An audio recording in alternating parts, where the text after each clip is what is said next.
Hello, everyone. Welcome to the EUG podcast. I'm here with Helena Crevar. How are you doing today? I'm good. Thank you for having me. Oh, of course. Of course. So I wanted to get to know you a little bit more. We already know you're a great athlete, right? And one of the most up-and-coming kids out there. So tell me a little bit about yourself and also your parents. Yeah, so my parents are from Serbia, Eastern Europe. I was born in Las Vegas. It's where I live right now. I'm a green belt in Jujitsu, 15-year blue belt in Jujitsu. Okay. Okay. And I'm 15 years old. Like how I started training was when I was 8 years old. I wanted to do strength conditioning, and the owner of the gym said that he has Jujitsu. And I should train that too. So ever since I started, I loved it. And now I train under Hector Vasquez at Cabrinha BJJ. Oh, I know that guy. I know that guy. Tell me a little bit about your parents. I know they have a background in athletics as well. Tell me a little bit about your parents as well. Yeah, so my mom she was a professional fitness and bodybuilding. Okay. That's where you get your genetics then. Oh, it's from your dad? From both of them. Both, okay, all right. And my dad, he did a lot of sports when he was younger. So we all like doing sports and being active all the time. Okay. And at a young age, there was a couple of sports that your mother put you in or anything else that they had you doing before you started your career? I did a lot of sports. The first one, it was Kaju Kempo. Okay. I did that one for 5 years since I was 3 years old. I actually got my junior black belt over there. And I had like ballroom dance. So tell me a little bit about ballroom dance. How'd that come about? Well, my mom wanted me to do dance. She liked to dress me up in cute clothes and do cute hairstyles. Like today? Yes. Same thing, right? Okay. Yes. She always liked dance, so she thought it would be fun for me to do it, and I did that one for 1 year. Okay. And how was that experience? It was okay, but I like Jiu-Jitsu more. Okay. And that was at what age did you start that? I was 7, I think. Yeah. Okay. And you did that for a year. Yeah. Then after that, you found a gym where the guy said, hey, maybe try Jiu-Jitsu. Tell us a little bit about that as well.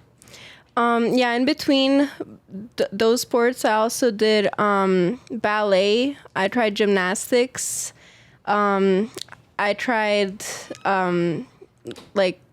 swimming and other things, but I never really liked it as much as I did Jiu-Jitsu.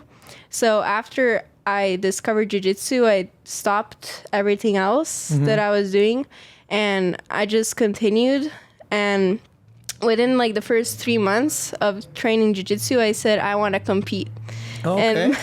And my parents were like, what? You want to compete? Because like any of the other sports that I did, I never wanted to compete. Like whenever they asked me, I didn't want to do it. Right. And I started making them take me to training, and I was kind of procrastinating with everything else. Like I didn't feel like going to train anything else, but when I started Jiu-Jitsu, it just all changed. Right. And what age did you start your Jiu-Jitsu? I was 8 years old. 8 years old.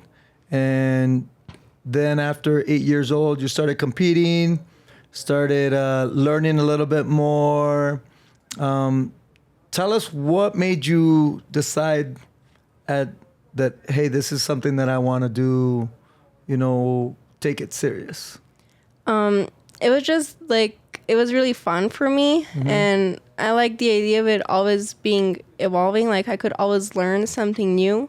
Like when I did Kaju Kempo, they were teaching us the same few things every day, and it just kind of got boring after a while. Can you tell me what Kaju Kempo is, like for everyone that doesn't, know? Just break it down a little bit. Yeah, so it's kind of like karate, like a lot of punching and sparring, kicking, and like pinions, they call it, it's like a form of stuff you do with your hands, I guess. Okay. But we've talked about this before, and now that you say you didn't like it, we've talked about, hey, maybe later on going into MMA, and you've been very hesitant. We've done a little bit of messing around with combat jujitsu, right? Which your parents didn't really, approve, but we did it. And I felt like it was for you. So that's why I'm kind of like, okay, what was it that you didn't like about that? I just like the idea of jiu-jitsu more than MMA. I'm not really a big fan of punching. I like grappling as a style a lot more. Okay.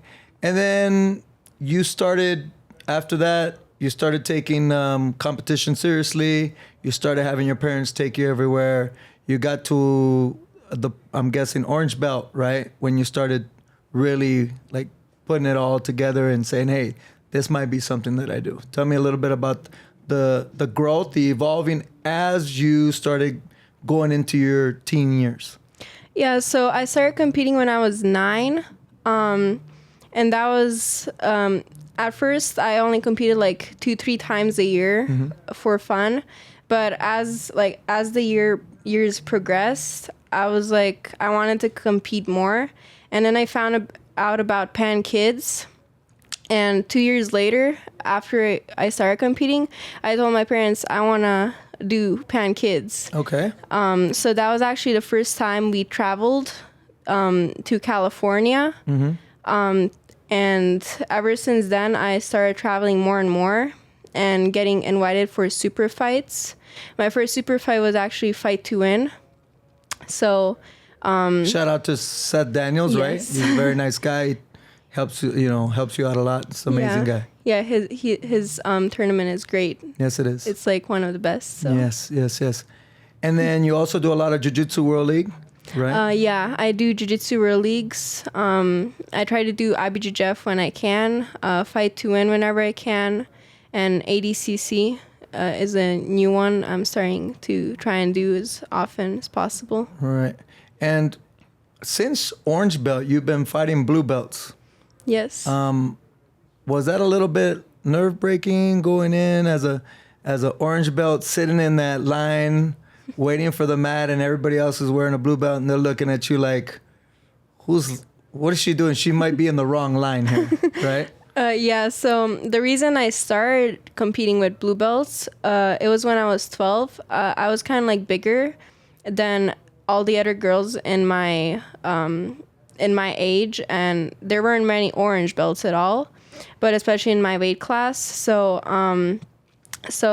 my only option was to either withdraw from the tournament or move up to blue belt. So I decided to move up, and the first time, that was in January 2019. I did Jiu-Jitsu World League Adult Blue, and I was like a little nervous, but it was like any other competition to me. So I liked it, and whenever I didn't have anyone in my division since then, I'd move up to blue. Nice. And you decided to move to my academy to come train. A lot of people think that you started with me from the beginning, and that's not the case. When you came to my academy for the first time, you guys came in, your parents came in, wanted to try it. How was your first experience? Yeah, my first experience, I was pretty much the best in the gym I trained at before. So when I came here, everyone beat me up. So I kind of liked that. I was like, I found a place where I can improve. So, yeah. That's awesome. And we've seen your growth here, right? Yeah. You keep growing. Going back a little bit, once you started training here, I saw a change in you. You were very quiet. You weren't very talkative. Look how much has changed in the last couple of years. Now, look, you're in the podcast. You're open. Every time I'd ask you a question, you just hee. It was just like a giggle, but I'd have to get to your mom first before I got an answer out of you. And then I saw this change where you just started wearing the pigtails and the suits. Tell us a little bit about where this came from. Yeah, so as I said, my mom always liked to like dress me up in cool outfits, and I liked it too. So we just like came up with it. But for the outfits, we came up with it, and we liked the style and the fitting and everything. So yeah, from then on, we were kind of getting some of these from Brazil.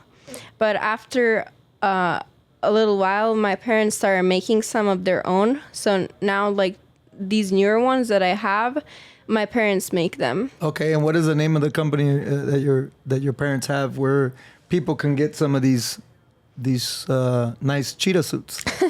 So we're not selling them to other people yet. We're like still testing them out, see how the sizing will work. But they do like custom printing T-shirts and other stuff, banners and things like that.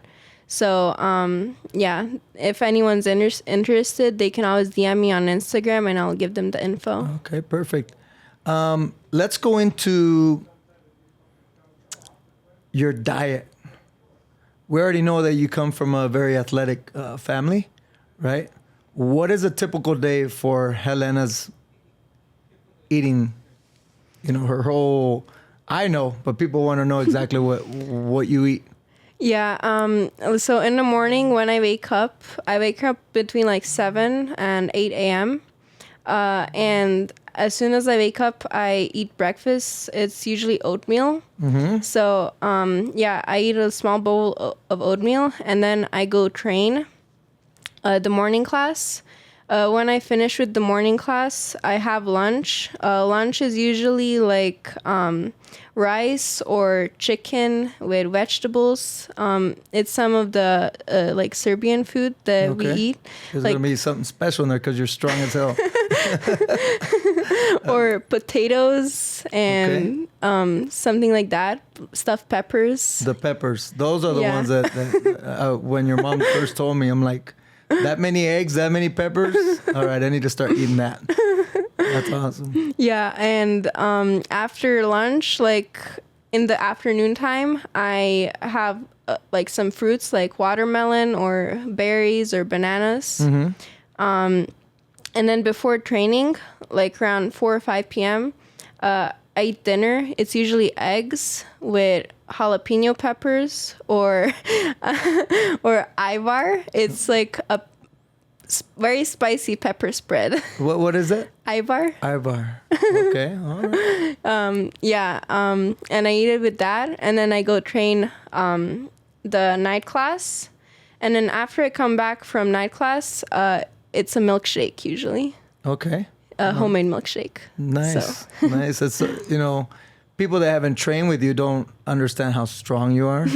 So I train with you, so I know how it feels. So I always like to ask, like, what are you feeding this kid? You know. So let's go into ADCC. Right? I think you were probably the youngest to do ADCC this year, the trials. What'd you think about your experience there? And tell us a little bit how it went. Yeah, I was probably one of the youngest, and I went in the 60 plus division because I'm like 10 pounds over the weight limit for 60 minus. So we decided to do plus. I had like 3 fights there. First one I won by submission. Second one, that one was with a purple belt. Second one was with a brown belt. I won that one by points. And then the third one, I fought Elizabeth Clay. I made it to the top 8 with her, so quarterfinals match. And I lost that match, but it was a great learning experience for me. It was one of the best competitions I've done. Nice. And I know we were waiting for, you know, hopefully we'd get be an alternate, you know, and of course it's still available. We're waiting, and you never know, right? In this world. Also, now that you've received your blue, now you're going to have the opportunity to fight IBJJF juvenile for the first time. Do you think that's going to be a little bit different than you've been fighting blue belts for the last 3 years. How do you think this experience is going to go for you? Yeah, I haven't done many IBJJFs these past couple years because I was a green belt, and I didn't have like the option to move up, and I didn't have anyone in my division. But I'm really excited to do worlds and pans and do no-gi IBJJFs too. It's gonna be really fun. I'm excited for that. We are. I'm excited to watch. I know a lot of people are. They look up to you. A lot of kids look up to you. They like what you're doing. You present yourself well. You're setting up seminars as well. Probably. Yeah. I mean, you've got more seminars lined up than myself, right? Tell us a little bit of how that's been going for you. Yeah. So my first seminar was this year in March. It was with Jits King Promotions. It was before, so I was supposed to have like a super fight or a 4-person bracket, and they said like, let's do a seminar too, and have kids come. And I was planning on starting seminars for a while, so I was excited to finally start on that. And that one had a great outcome. It had 17 kids. Right. And it was really great. And then after that, I started getting invited to go to other gyms too and do seminars. I had some in California, some in Florida. And some in Mexico. Yes, that's coming up. Nice. September 24th. That's awesome. And you have your own instructional? Yes. Right? BJJ Fanatics? Yes, I have 4 instructionals there. You want to talk a little bit about that as well? Yeah, so I have 4 instructionals. My first one was in June 2020. Yeah, and that one's the best submissions from open and closed guard. I decided to like do that because I like playing guard, and I like submitting from the guard position or anywhere I can get, but especially in guard. So I decided to make that one. That's awesome. And again, you're just 15 years old. You're just getting started.